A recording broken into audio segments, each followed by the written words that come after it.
Ether. Plume had become an item of interest for Ether.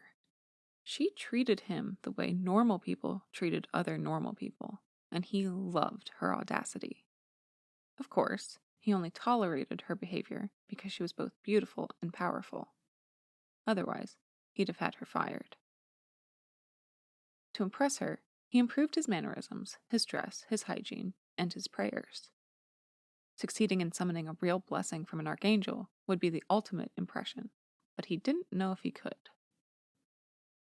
His whole life he had told people they were blessed when they met with him for special holidays or private sessions, but he had never known for certain if any of those blessings panned out.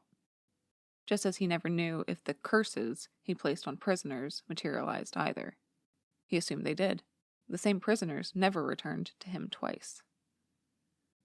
Besides endeavoring to amaze Plume, he also wanted to achieve the blessings to prove he could do it. If anyone could appeal to a prior Archspawn, it should be him, the current Archspawn. It was also his only option. When he had asked admonition about known warlocks of the light living in the realm, the Vizier had laughed and said there were none. Summoning spells had been lost for ages, if they had existed in the first place, and no amount of prayer had persuaded the archangels to share their spells willingly. Ether didn't lose spirit. If I can't summon an archangel by force, I'll just pray for help. They'll listen to me. I'll become one of them after I die. They should want to get on my good side as a future ally. Stepping out of his morning steam bath, a servant approached with a set of towels. Is there anything more disheartening than emerging from a sauna into a cooler room? After flipping through dozens upon dozens of outfits and reluctantly selecting one, Ether visited the kitchens early to avoid the crowds his presence drew. His breakfast included freshly baked manchet bread, topped with ganache and herring with some sort of spice medley. The castle chefs prepared every meal according to his palate, and they were the best in the realm. If he ever had complained about their meals, the worker was replaced immediately. His personal weather mage and transportation mage worked with the chefs to ensure his meals were always the optimal temperature and fresh, regardless of when he dined during the day. To free up a hand, he threw away the diamond shards he received as change. The gemstones didn't matter. Panite would give him new ones whenever Ether wanted. Gulping down the food, he finished and left the rubbish for a servant to clean up before heading to the Cathedral of the Renowned. Of all the areas of the castle, Ether hated the cathedral second to least. Aside from the reception halls, it was one of the most routinely populated places, and it was peaceful despite its dark atmosphere. The entire structure was large and airy, which counteracted the oppressive feeling that the rest of the castle had in its thin corridors. "Good morning, Your Holiness," those he passed in the corridor said. "Blessings to you this day," he routinely said. He loathed being so widely recognized, and he wished he could act unfriendly to the random faces as everyone else did to each other. When he climbed the absurd number of stairs to his top platform, the guard allowed him to pass.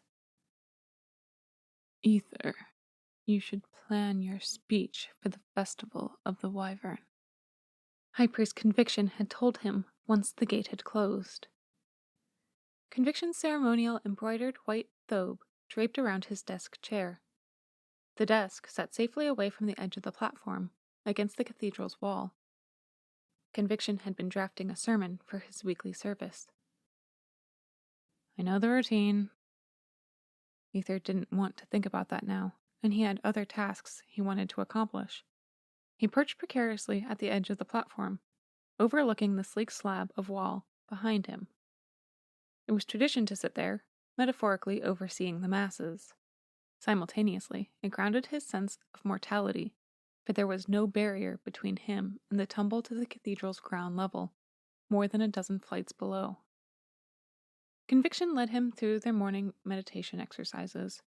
Ether could guide himself through them, but he found his teacher's voice soothing after listening to the same walkthrough day after day, week after week, rotation after rotation. When it came time for solitary reflection and prayer, Ether prayed for a blessing again. He had been praying to Vantame, but she hadn't responded to him. Because he was running out of time, he moved on to another unpopular archangel, Voya. Voya the Innocent had presided over the 11th Age from the kingdom of Gia. His death in Athlia had led to an overwhelming blessing of the land, as had every other archangel's death, but his death's massive blessing had set the financial stage for Panite's ancestors to seize control of the rest of the warring kingdoms. As the first two suns were named for the first two male archangels, and the moons were reserved for the female archangels, the closest star held a variation of Voya's name. Voya was often overlooked for worship, despite his death being one of the most important to shape Coserai's modern geopolitical climate. He would be a perfect candidate to request a blessing from. Voya's only real supporters were in Gia, but most of the kingdom's population favored Asiel or Leilila, as their ancestors had. Ether prayed both in the holy language and the common tongue. He requested the blessing, appealing to Voya's better nature, remembering his lessons with conviction about Voya's teachings and history. He prayed while keeping Voya's associated pink flower in his mind, along with his legendary beast, the Gelada. Ether tried anything and everything associated with the innocent archangel. He asked Voya to spare the castle and to protect the millions of residents living inside the city's walls. He also requested that the cultural landmark remain standing for those of future generations to utilize. Any and every reason he could think of to protect the castle, he prayed for. On the third day of his efforts, after Conviction had gone to prepare for his next service, Ether begun his next round of requests. "You're farther away than I'm accustomed to," Voya said while Ether meditated in prayer. He twisted his back, alarmed at the voice's sound, and he nearly fell off the side of the drop. Despite the angelic feathered wings along his back and arms, Voya looked shockingly normal. He seemed to be in his upper to middle age. His short hair had gray streaks running through its curls, and the beginnings of wrinkles sprouted on his face. Yet he still shared a striking resemblance to the idealized statues of him. Pride filled Ether. He couldn't wait to tell Plume his hard work had paid off, and that it would be all thanks to him he saved the castle. "I am Ether, the Archspawn of this age," Ether announced. "I know who you are and who you are not," Voya said. He held a cherry's blossom in his hand and approached Ether. "I have decided to grace you with the blessing that you've been pleading for. I will counter the curse on this castle's foundation." "Thank you, Blessed One," Ether said. "Before you go, can I ask you something?" "Something related to being a spawn, I presume?" "When it comes time to choose, what is it like?" Ether asked. Voya considered for a moment. "The texts have it mostly right. It's dark until everyone you are to judge has died, those you've made eye contact with throughout your lifetime. The Archspawn will also judge the people who never contacted a spawn during their lifetime. Then the humans will have their life stories play out in front of you, one after the other until they've completed. At the end is when you'll have to make your choice whether to save the group or condemn them as a collective." "What did it feel like when you chose?" "Like I was being ripped apart," Voya said as he transferred the delicate flower to Ether. A light sprung from it, engulfed the entire upper floor of the cathedral until it passed into the castle stone beneath Ether's hand. "How do I choose to become an angel like you? How do I save everyone?" Ether asked desperately before Voya disappeared. "You will have to choose what feels to be right. If you want to become an angel more than anything else, as I did, then that desire will set your path when the time comes. Consider what it is you truly want, though," Voya said before walking through the castle's back wall, leaving Ether on the platform alone. Ether turned to the guard, who waited outside the gate to the platform. His jaw hung open comically. "Have something to say?" Ether asked. "No, Your Holiness," he said. "Then return to your duties. You can gossip about this later with the other guards, but for now I expect you to perform your work," Ether criticized. "I don't want to have to tell High King Panite that my guard was idling. Just because I'm amazing enough to receive a blessing from Voya doesn't mean that the guards can slack off. My life is in as much danger now as it ever might be." Ether didn't want to admit it, but Plume's boldness had jeopardized his life. Her daring approach damned the castle guard's reputation, and there was a chance that someone with more ignoble intentions might attempt to copy her actions. It hadn't dampened his feelings toward her, but he recognized the need for caution. While he originally presumed her to be a potential romantic fling, he had so much more knowledge to gain through a sustained relationship with her, and now he'd impress her even further. Ether left the spiraling cathedral and entered the mage's tower. Crockett meandered the halls. "Where's Plume?" Ether demanded. "Fiddling down in the mines somewhere," the ancient mage croaked. Ether scoffed and climbed the stairs to await her return in the mage's library. Although he desperately wanted to share the news about his blessing, he also had no interest in descending into the dirty mines beneath the castle. Moreover, any time he ventured beyond the third wall, the general population swarmed him. But Plume had offered to teach him any spell tome of his choosing, and a day ago he had scoured the shelves for the ideal text to study. If he only learned one spell, it would be the best and most practical he could find. So far, the top contenders he'd found would be to cast a lightning bolt, to stop blood flowing through a wound, and to move boulders. However, since he knew Plume not to be a healing mage, he wasn't sure if she could teach him the healing tome. Scanning the titles, his eyes flicked from one spine to the next. It was uncommon for a shelf to contain a tome at all. If he wanted to spend his time more efficiently, he would ask the name of the tome authors. His stubbornness led him to brute force the venture. During his search, one of the servants asked, "May I help you find something?" "If I wanted your help, I would have asked for it.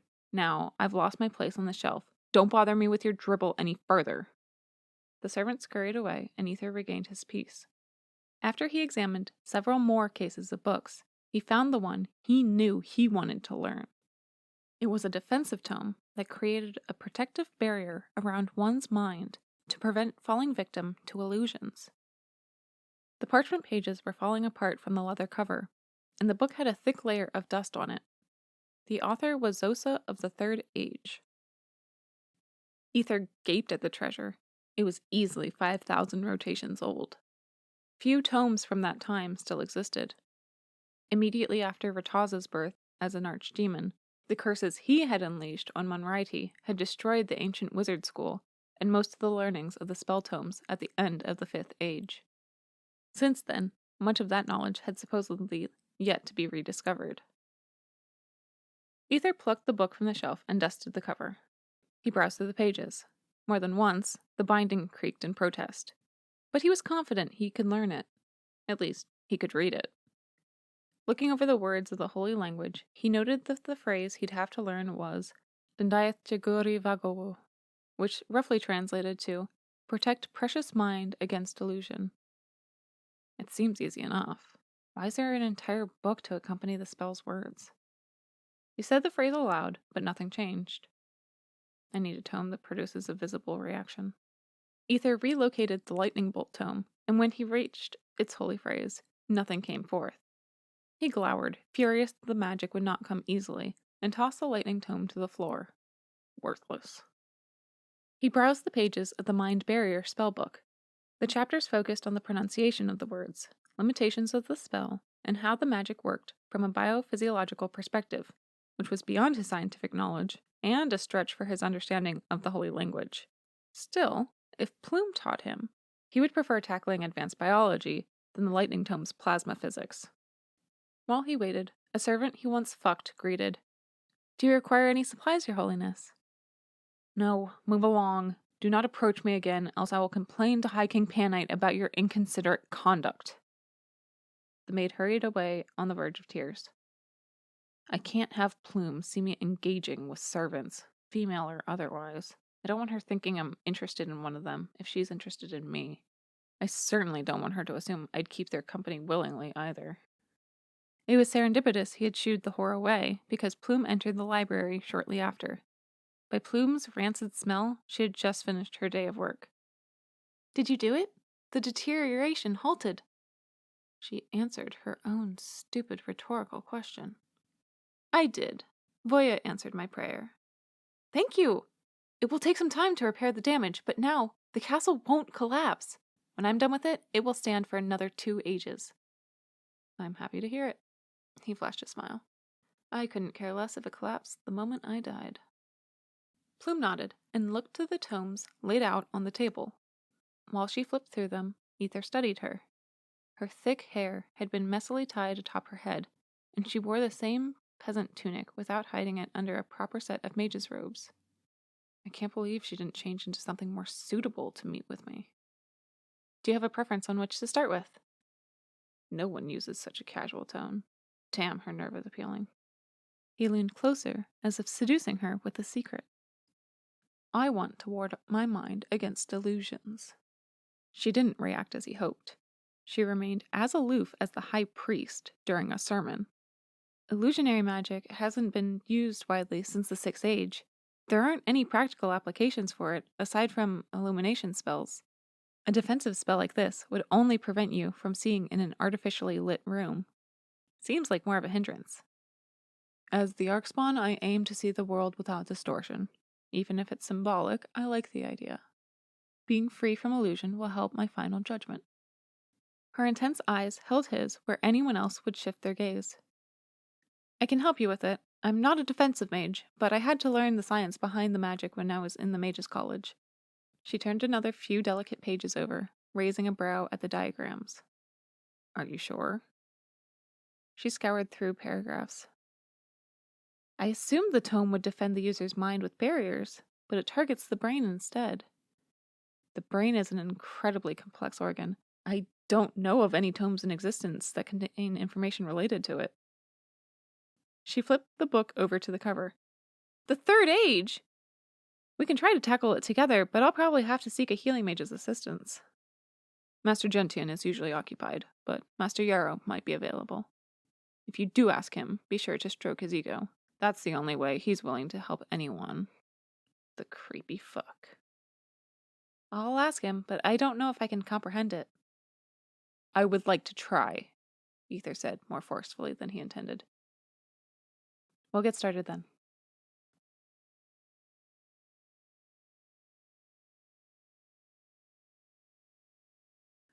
I trust your speech is coming along for the festival of the Wyvern. Conviction interrupted Ether poring over his spell tome when he should have been praying. It is, he lied. Ether hadn't thought of it since he picked up the tome. He couldn't imagine his interest in her could grow any more, but he looked forward to seeing if she proved him wrong. He hadn't known someone so entertaining in rotations. Good. It's almost time to meet with those seeking a blessing, Conviction reminded. I know, Ether lied again. He had lost track of time. Meeting with the endless line of beggars had grown boring when he was a tot. I hate this tradition. It's all just for show. Plus the meeting room is disquieting. There were always a few who showed up for his private sessions every single time. Travelers from the various kingdoms sought him as part of an exhibit. He resented the High King and the High Priest for treating him like a living monument. But they had instituted the policy, in a good show of faith with the other kingdoms. A united faith, a united realm. When the time came, Ether's guards escorted him to a lower room in the cathedral to greet the public. The private meeting room was small, but still had plenty of artistic tributes to the Archdemoness Otia to remind the populace what was at stake if they misspoke and upset Ether. Personally, he hadn't enjoyed looking at the painting of the monstrous creations her birth as an archdemon imparted on Balia Island. He also hadn't particularly appreciated the black granite statue of her extending a sharp-clawed hand toward the center of the room. It stood to his back, so he didn't see it. Whoever he spoke with did. But it unnerved him that it was back there, watching him. Guards ushered the first woman through the door, and she succinctly asked for a blessing for her Vetronese son, who had become a casualty while marching with the Southern Crusade party. Ether said, Your son has not sacrificed his life in vain. He will live on in the blessed lands for supporting such a noble cause, as will your whole family. Thank you, Ether of Sithica, Archspawn of the 13th Age. He maintained his gallant airs and merely nodded. The guards ushered her out and the next person in. People shuffled in and out. Ether gave them the scripted responses and told everyone that he would bless them, their loved ones, their neighbors, and their lands after his passing. It was all so trivial. Ether, I come to you humbly. The next man fell to his knees. He dressed in tattered wrappings and had a poorly maintained beard. I ask that you relay a message to my brother. Is your brother alive or has he perished? Ether asked the customary response. He is alive, but the High King has captured him. He will spend the rest of his days in prison, and I am not permitted to see him. I thought you might deliver the message to him for me. What is it? Ether asked, assuming the man would request a message telling his incarcerated kin that his family missed him. Dantrima says Mlau intends to sway the Archspawn toward the path of the demons, the man said. Dismay gripped Ether. What an astounding claim! Maybe I didn't hear him properly? What did you say? The man repeated himself. Don't you think this is a matter that I should be alerted to? Assuming Dantrima communicates with you directly. If Voya hadn't just presented himself to Ether, he might have been more critical of the man's words. I don't see how it's relevant to you. It's a matter solely between the Archspawn and the Archdemons.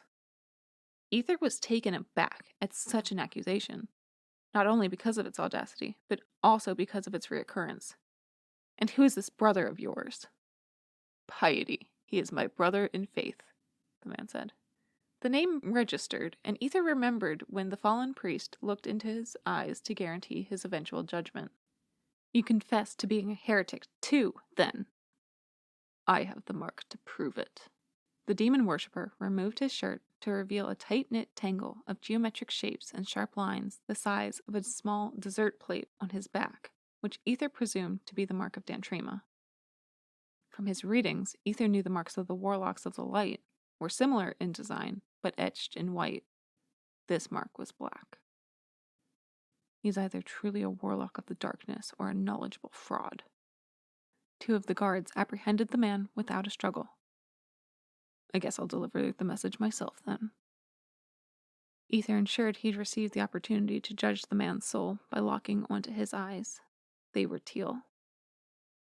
Give Piety my regards. Ether spat as the guards hauled the unknown man away.